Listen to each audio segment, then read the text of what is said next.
নমস্কার বন্ধুরা, Piyali lifestyle with ভিলেজটা সকলকে স্বাগত জানাচ্ছি। আজকে ঝিঙে ও ছোলার ডাল দিয়ে দুর্দান্ত একটা রেসিপি তোমাদের সাথে শেয়ার করো। ভিডিওটা স্কিপ করবো না, প্রথম থেকে শেষ পর্যন্ত দেখার অনুরোধ রইল। তাহলে কীভাবে করলাম চলো দেখে নেওয়া যাক। এখানে আমি 3 থেকে 4 চামচ ছোলার ডাল নিয়েছি। আর ছোলার ডালের পরিবর্তে তোমরা কিন্তু মটর ডাল দিয়েও করতে পারো, কিন্তু এটা ছোলার ডাল দিয়ে বেশি ভালো লাগে। এবার জল দিয়ে আমি ডালটা 2-3 বার ধুয়ে নেবো। এখন ঝিঙেগুলো সামনে পেছনে একটু কেটে দিয়ে ঝিঙের ছোকাগুলো ভালো করে পরিষ্কার করে নেব। আর ঝিঙের ছোকা কিন্তু আমি ফেলবো না। ঝিঙের ছোকার রেসিপি আগেও তোমাদের সাথে শেয়ার করেছি। ঝিঙের ছোকা দিয়ে কিন্তু গরম ভাতে আর কিছু লাগে না, দুর্দান্ত লাগবে। প্রথমে সব ঝিঙেগুলো এভাবে আমি কেটে নেব। ঝিঙেগুলো কাটা হয়ে গিয়েছে। এবার ঝিঙেগুলো আমি কাটার আগে ধুয়ে নেব। এখন কিন্তু ধুয়ে কেটে নেব, তারপর কিন্তু আর ধোবো না, কারণ ঝিঙের থেকে এমনি একটু জল বেরোয়। তাই চেষ্টা করবেন এইভাবে ভালো করে পরিষ্কার করে নিতে। এবার ঝিঙেগুলো আমি এরকম লম্বা লম্বি করে কেটে নিলাম। তোমরা তোমাদের ইচ্ছে মতো কিন্তু কেটে নিতে পারো। ঝিঙেগুলো কাটা হয়ে গিয়েছে। আর ঝিঙের মতো একইভাবে বড় বড় করে কুমড়ো কেটে নিয়েছি। এখানে আমার কাছে কুমড়োটাও কিন্তু দুর্দান্ত লাগে। এর সাথে মাঝারি সাইজের একটা আলু নিয়েছি। আলুটা ঝিঙের মতো করে এইভাবে লম্বা লম্বা করে কেটে নেবে। আর সব কিছু একই রকম কাটা থাকলে দেখতেও কিন্তু খুব ভালো লাগে। এখন আমি কড়াইটা উনুনে বসিয়ে দিলাম। এর মধ্যে আমি 1/2 চামচ জিরা নিয়েছি। মিডিয়াম আগুনে জিরাটা আমি 2 থেকে 3 মিনিট হালকা লাল করে ভাজবো, খুব বেশি কিন্তু ভাজবো না। 3 মিনিট জিরাটা ভেজে নিয়েছি। আর এর থেকে বেশি ভাজলে জিরাটা কিন্তু পুরো লেগে যাবে। এখন আমি জিরাটা তুলে নিলাম। এখন আমি কড়াইতে 2 চামচ সর্ষের তেল নিলাম। এই রান্নাটি কিন্তু সর্ষের তেল দিয়ে বেশি ভালো লাগবে। তেলটা একটু গরম করে নেব। তেলটা গরম হয়ে গিয়েছে, এবার একটু নেড়ে চেড়ে নিলাম। এবার এখানে যে আলুগুলো কেটে রেখেছিলাম আলুগুলো নিয়ে নিলাম। এর সাথে আমি 1/2 চামচের কম মানে স্বাদ অনুযায়ী একটু লবণ দিয়ে দিলাম। এবার লবণটা আলুর সাথে নেড়ে চেড়ে মিশিয়ে নেব। আগে লবণটা দেওয়াতে আলুটা কিন্তু তাড়াতাড়ি নরম হয়ে যাবে। এখন কিন্তু হলুদটা দেবেন না। এইভাবে মিডিয়াম আগুনে 2 থেকে 3 মিনিট আলুটা ভেজে নেবেন। 3 মিনিট আলুটা ভেজে নিয়েছি। এবার এর মধ্যে হলুদটা দিয়ে দিলাম। এই হলুদটা দিলে আলু ভাজার কালারটা কিন্তু খুব ভালো হবে। এবার হলুদটা নেড়ে চেড়ে মিশিয়ে আরও 1 থেকে 2 মিনিট আমি ভেজে নেব। আলুটা হালকা লাল করে ভেজে নিয়েছি, এর থেকে বেশি ভাজবো না। আর এখন ইচ্ছে করলে আলুটা কিন্তু নামিয়ে নিতে পারো। আমি এক সাইড করে নিলাম। এবার এই জায়গায় আমি দেখো হিং নিয়েছি, একটা হিং। এটা কিন্তু বাজারে খুব সহজেই পেয়ে যাবে। যেহেতু নিরামিষ রান্না করছি তাই একটু হিং দিয়ে দিলাম। এবার হিংটা আমি 10 সেকেন্ড ভেজে নেবো, তাহলে হিং থেকে কিন্তু একটা মিষ্টি গন্ধ বেরোবে। হিঙের মিষ্টি গন্ধটা কিন্তু বেরিয়ে গেছে। এবার এখানে যে কুমড়ো ও ঝিঙ্গাটা কেটে রেখেছিলাম এগুলো কিন্তু ভাজতে বেশিক্ষণ টাইম লাগে না, তাই কুমড়ো ও ঝিঙ্গাটা আমি একসাথেই নিয়ে নিলাম। ইচ্ছে করলে তোমরা কুমড়োটা কিন্তু এর পরেও নিয়ে নিতে পারো। এর সাথে আমি 4টে কাঁচা লঙ্কা কুচি নিয়ে নিলাম। আর লঙ্কাগুলো কিন্তু খুব বেশি ঝাল না, একটু নিরামিষ রান্না করবো আর একটু ঝাল কিন্তু বেশি দেবো না, আমি অল্প তেল মশলায় রান্না করব। এবার সব কিছু নেড়ে চেড়ে মিশিয়ে নিয়েছি।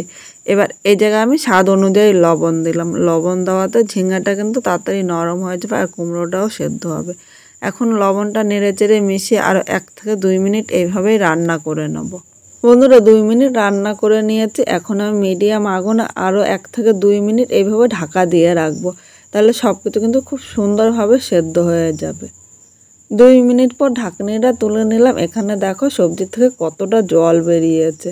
এবার সব কিছু একবার এইভাবে নেড়ে চেড়ে নেব। এখন এই জায়গায় আমি 1 চামচ আদা কুচি দিয়ে দিলাম। ইচ্ছে করলে আদাটা কিন্তু তোমরা বেটেও নিতে পারো। এবার আদার সাথে সব কিছু নেড়ে চেড়ে নেব। তোমরা ভাবছো আদাটা কেন আমি পরে দিলাম। আদার হালকা একটু কাঁচা গন্ধ আমার কাছে খুব ভালো লাগে। আর তোমাদের কাছে যদি ভালো না লাগে তাহলে কিন্তু এর আগেও নিয়ে নিতে পারো। এবার আদার সাথে সব কিছু আমি নেড়ে চেড়ে মিশিয়ে নিয়েছি। এখন আমি এই জায়গায় 1/2 চামচ হলুদ দিয়ে দিলাম। হলুদটা এর পরে দিলে কিন্তু এর একটা কাঁচা গন্ধ, তখন খেতে ভালো লাগবে না। এবার হলুদটা নেড়ে চেড়ে মিশিয়ে আরও আমি 1 থেকে 2 মিনিট এইভাবেই রান্না করে নেব। এবার এখানে যে ছোলার ডালটা নিয়েছি, ডালটা বেটে নিয়েছি। এবার ডালটার মধ্যে নিয়ে নিলাম। এবার বাটির মধ্যে অল্প লেগেছিলো তাই বাটির ধুয়ে সামান্য জল দিয়েছি, বেশি কিন্তু জল দেবো না। এবার সব কিছুর সাথে নেড়ে চেড়ে এইভাবে মিশিয়ে নেব। আর মিডিয়াম আগুনে এটা কিন্তু 2 থেকে 3 মিনিট ভালো করে কষিয়ে নেব, তাহলে ডালের কিন্তু কাঁচা গন্ধটা থাকবে না। আর যে কোনো নিরামিষ দিনে এইভাবে রান্না করলে কিন্তু দুর্দান্ত লাগে।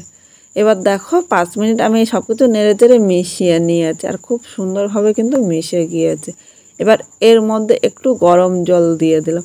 অবশ্য তোমরা চেষ্টা করবে এর সাথে কিন্তু গরম জল দিতে। ঠান্ডা জল দিলে এখানে কুমড়ো, ঝিঙে, আলুটা কিন্তু শক্ত হয়ে থাকবে, তখন একটুও খেতে ভালো লাগতো না। আর গরম জল দেওয়াতে এখানে ঝোলটা তাড়াতাড়ি ফুটে উঠবে আর গরম ভাতের সাথে খেতে কিন্তু দুর্দান্ত লাগবে। সব কিছু নেড়ে চেড়ে মিশিয়ে নিয়েছি, এখন আমি ফোটা পর্যন্ত অপেক্ষা করব। ঝিঙে এই রান্নার মধ্যে আমার মনে হচ্ছে একটু লবণ কম হচ্ছে, তাই আবার স্বাদ অনুযায়ী লবণ দিলাম। লবণটা নেড়ে চেড়ে মিশিয়ে নেব। অবশ্য তোমরা এখন কিন্তু একবার একটু চেক করে নিতে পারো, একটু লবণ কম হলে লবণটা দিয়ে দিতে পারো। এখানে ঝোলটা ফুটে উঠেছে আর যেহেতু নিরামিষ খাবার একটু মিষ্টি দিয়ে দিলাম। একটু মিষ্টি না দিলে খেতে কিন্তু একদম ভালো লাগবে না। এখন আমি নেড়ে চেড়ে মিশিয়ে নিয়েছি আর আজকে কিন্তু খুব অল্প তেল মশলায় রান্না করলাম। রান্নাটি কীরকম লাগলো অবশ্য কমেন্ট করে জানাতে কিন্তু ভুলো না। নতুন কোনো বন্ধু যদি আমার এই ভিডিওটি দেখতে আসে, ভালো লাগলে একটা লাইক, শেয়ার ও কমেন্ট করে সাবস্ক্রাইব করে আমার পাশে থাকো, যাতে নতুন নতুন ভিডিও আপলোড করলে সবার আগে নোটিফিকেশন আপনার কাছে পৌঁছিয়ে যায়। চিনিটা ভালো করে মিশিয়ে এখানে গলিয়ে নিয়েছি। এবার সেই স্পেশাল মশলা, যে স্পেশাল মশলাটা আমি তৈরি করে রেখেছিলাম, স্পেশাল মশলাটা আমি এর উপর দিয়ে ছড়িয়ে দিলাম। আর এই মশলাটা কিন্তু আমি পাটায় বেটেছি, একদম মিহি করে বেটে নেবে। এই মশলার গন্ধটাই কিন্তু তোমাদের এই তরকারিটা খেতে দুর্দান্ত লাগবে। এবার মশলাটা ভালো করে তরকারির সাথে নেড়ে চেড়ে মিশিয়ে নিয়েছি। যে কোনো নিরামিষ দিনে এইভাবে রান্না করলে দুপুরে গরম ভাত কিন্তু দুর্দান্ত লাগবে। আর এটা তোমরা রাত্রে ডিনারে রুটির সাথেও খেতে পারো। তাহলে আমার এই রেসিপিটা কীরকম লাগলো অবশ্য কমেন্ট করে জানাতে ভুলো না। 1 মিনিট আমি স্ট্যান্ডিং টাইমে রেখে একটা পাত্রের মধ্যে নামিয়ে রাখলাম। দেখো এর কালারটা কিন্তু দারুণ এসেছে আর এই গন্ধটা কিন্তু অসাধারণ। এইভাবে করলে কাউকে খাওয়ালে সে কিন্তু বারবার বলবে এভাবে করে তাকে খাওয়ানোর জন্য।